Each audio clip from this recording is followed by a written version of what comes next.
Assalamualaikum warahmatullahi wabarakatuh. Halo semuanya. Jumpa lagi dengan saya Chow Sing Sing, kurator dari podcast Horror Night Story. Halo, apa kabar semuanya? Semoga kalian semua sehat-sehat ya. Dan seperti biasanya pada siang hari ini saya kembali dan akan menghadirkan sebuah kisah mistis untuk kalian semua. Kisah mistis kali ini saya datangkan dari treat horornya Mas Dioseta mengenai pohon beringin yang ada di asrama. Oke, daripada kita berlama-lama, mari kita simak ceritanya. Hari ini sebenarnya bukan hari yang kutunggu-tunggu, karena mulai hari ini aku akan pindah sekolah dari ibu kota ke sebuah sekolah di daerah pegunungan, lengkap dengan asrama tempat aku akan tinggal nanti. Sepanjang perjalanan aku hanya menikmati pemandangan sambil memikirkan bagaimana kehidupanku di sana nanti saat berpisah pada kedua orang tuaku. Tinggal di asrama sama sekali tidak pernah kubayangkan. Apalagi aku sering mendengar mengenai kenakalan anak-anak asrama. "Gio, kita udah sampai nih," ucap ibu memecahkan lamunanku. Aku mengambil barang-barangku dan membawanya turun dari mobil. Pemandangan yang serba hijau dan udara yang segar sedikit menghiburku. Namun, sesuatu menarik perhatianku. Sebuah pohon beringin raksasa yang berukuran sangat besar berdiri tegap di belakang asrama. Sekolahku terletak di sebelah asrama. Tidak ada yang istimewa dengan sekolahku. Hanya bangunan sekolah biasa seperti sekolah umum lainnya. Kami menuju ke ruang kepala sekolah. Beberapa anak kecil seumuranku mengintip dari jendela-jendela asrama, seolah tertarik mencari tahu siapa teman baru yang akan bergabung bersama mereka. Melihat mereka, aku merasa paling tidak aku tidak akan merasa kesepian di tempat ini. Di ruang kepala sekolah, ibu berbincang-bincang cukup panjang dengan kepala sekolah yang memperkenalkan diri sebagai nama Bu Ranti. Ya, lama-kelamaan aku mulai bosan mendengar ibu yang terlalu banyak bertanya. "Gio, kamu tinggal di sini nggak apa-apa kan?" tanya ibu. Sebuah pertanyaan klise. Aku menolak pun mereka juga tidak akan berubah pikiran. "Iya mah, kayaknya bakal banyak teman main juga. Tapi mereka juga udah pada ngeliatin Gio di jendela kamar asrama," jawabku. Ibu mengelus kepalaku. Mungkin karena senang aku sudah jadi anak penurut. Walaupun ibu kepala sekolah hanya mengerutkan alisnya melihatku. Bosan dengan perbincangan mereka, aku pun keluar dan berkeliling melihat-lihat suasana di sekitar. Udara dingin di sini benar-benar membuatku merasa nyaman.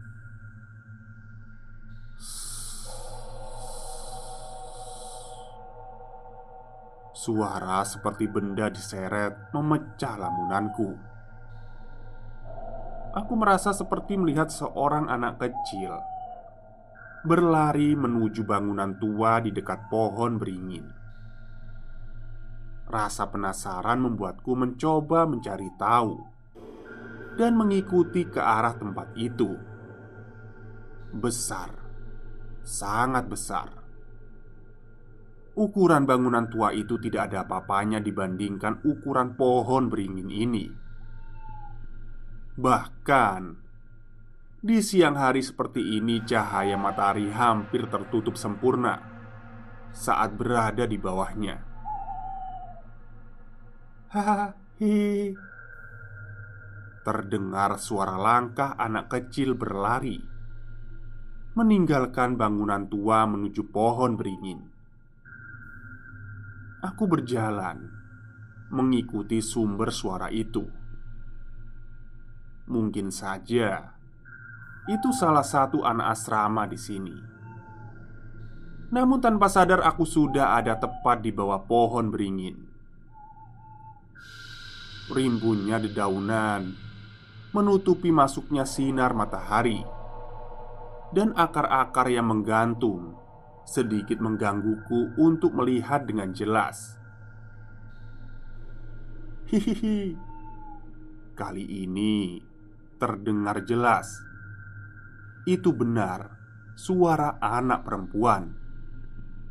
Tapi tunggu, suara ini terdengar dari atas.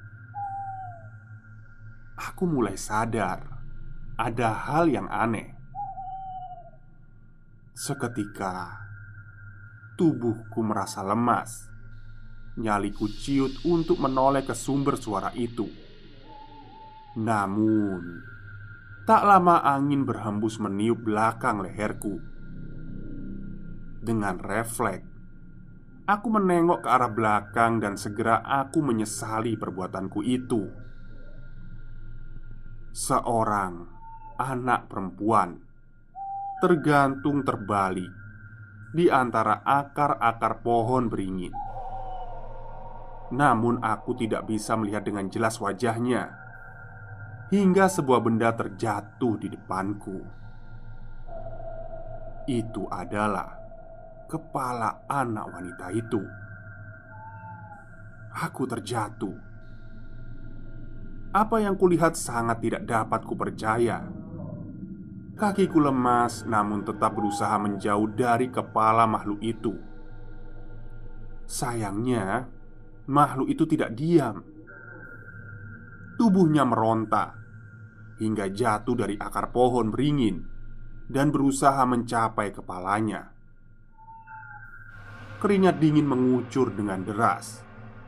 Terlihat tubuh anak wanita itu menggenggam rambutnya dan menyeret kepalanya sendiri menghampiriku. Jangan. Aku memohon sambil berusaha berdiri meninggalkan tempat itu. Ayo main. Suara anak itu terdengar menuju ke arahku, bersamaan dengan suara kepalanya yang terseret. Tak ada yang lebih mengerikan dalam hidupku saat itu.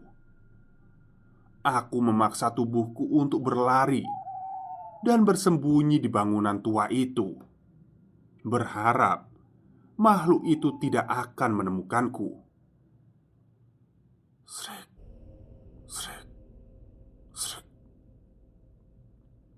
Suara benda diseret terdengar mengelilingi bangunan ini.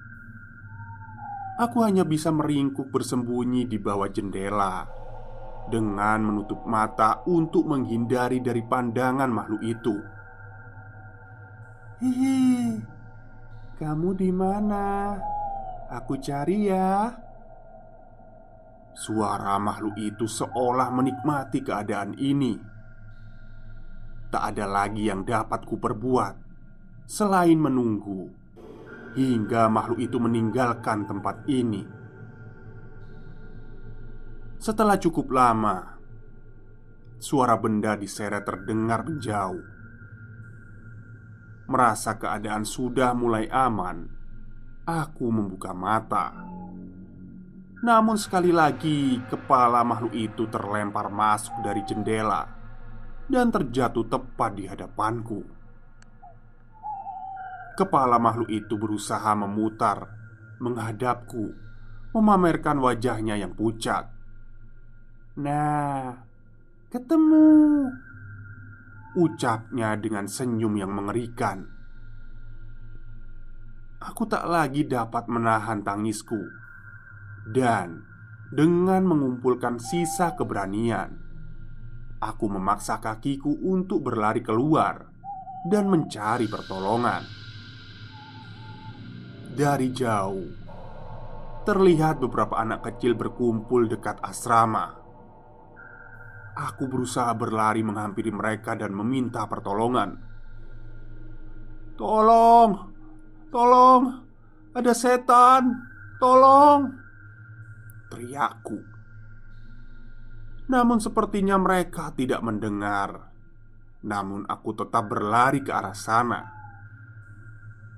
Belum sempat sampai di asrama, seekor anjing muncul dengan memasang wajahnya yang menyeramkan. Guk, guk, guk, guk. Anjing itu terus menggigit celanaku dan menariknya hingga robek. Aku berbalik ke arah sekolah, namun anjing itu terus mengejarku. Sampai akhirnya aku menemukan ibu keluar dari ruang kepala sekolah bersama dengan ibu kepala sekolah. Lulu. Kenapa Gio? "Dikejar anjing mah. Celanaku robek nih." "Bu, yang coklat itu anjingnya siapa sih bu?" tanya aku kepada kepala sekolah. "Oh yang itu," sambil menunjuk seekor anjing yang berjalan sedikit melompat sambil menjulurkan lidah seolah mengajak bermain. "Oh, itu anjing peliharaan asrama ini. Dia memang senang kok ngajak main orang baru," lanjutnya. Aku yang sudah kelelahan hanya bersembunyi di belakang orang tuaku. Belum sempat menceritakan apa yang terjadi tadi, ibu sudah mengajakku meninggalkan sekolah. "Lihat rumahnya Bu Ranti yuk Gi," ajak ibuku. Rupanya dia memilih opsi lain untuk tidak menitipkanku di asrama, melainkan tinggal di rumah Bu Ranti yang juga digunakan sebagai kos untuk anak-anak. Sudah ada beberapa anak yang tinggal di rumahnya. Di sini memang sudah biasa untuk mereka yang tidak kebagian tempat di asrama untuk bisa kos di rumah guru-guru atau warga, namun tetap bersekolah di sana. Kami berjalan kaki dari komplek asrama menuju pintu gerbang keluar karena rumah Bu Ranti terletak di desa Sukmaraya yang cukup dilalui dengan berjalan kaki. "Mah, kenapa nggak jadi di sini?" tanyaku penasaran. "Di rumah Bu Ranti tempatnya lebih layak. Mama juga jadi bisa sering nelpon kamu," jawab ibu kepadaku. "Tapi mah, di sini banyak anak-anak seumuranku loh. Tadi Gio juga ngelihat mereka," ucapku pada ibu. Bu Ranti terhenti sejenak. Dia menghampiriku dan berkata kepadaku, "Gio, anak-anak asrama masih pada di sekolah. Jadi seharusnya tidak ada anak-anak di asrama," ucap Bu Ranti. Makhluk di pohon beringin asrama selesai. Oke, itulah cerita singkat dari treat horornya Mas Dio mengenai makhluk pohon beringin asrama. Sebenarnya ini ada hubungannya ya sama Imah Leweung kalau nggak salah judul treatnya Mas Dio juga. Namun mungkin nanti saya ceritakan lagi. Oke, mungkin itu saja cerita untuk siang hari ini. Semoga kalian suka. Selamat siang dan selamat beristirahat.